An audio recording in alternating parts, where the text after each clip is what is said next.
You just alerted me to something I hadn't even thought to think about. Doctors are specifically granted immunity from liability for injecting vaccines? You also can't sue them on the basis the product could have made safer. Yes. Oh my God. That is such an obscene intervention in the doctor-patient relationship.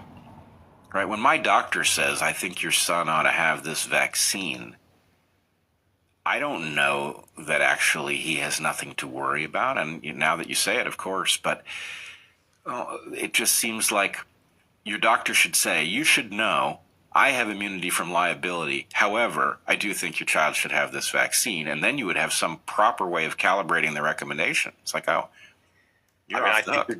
I think your doctor should say to you, look, the bioethical literature says that if a product hasn't been properly licensed, trialed before it was licensed, it's unethical for me to recommend it to you. And so I can't ethically even recommend that you get this Hep B vaccine because it was licensed based on a clinical trial that monitors safety for 5 days after injection or 4 days for one of the two vaccines available.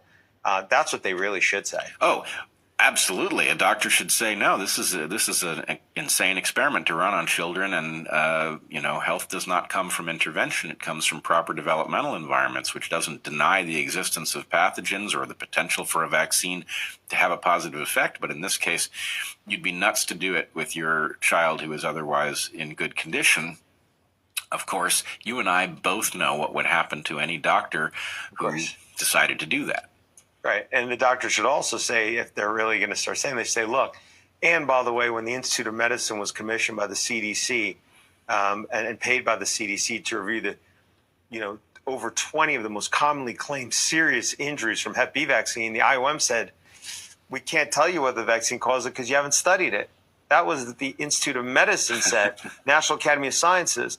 And then he would say, hey, you know what? But we can get a peek into what harms these vaccines cause because under federal regulations, the manufacturer does have to put on the package insert the harms they have a basis to believe are causally related, not correlation, are causally related to the product. And so let's take a look at what that list is for Hep B vaccines, for recombinant vaccines, XB and Engerix-B. And let me tell you, it's a very scary list. Yeah.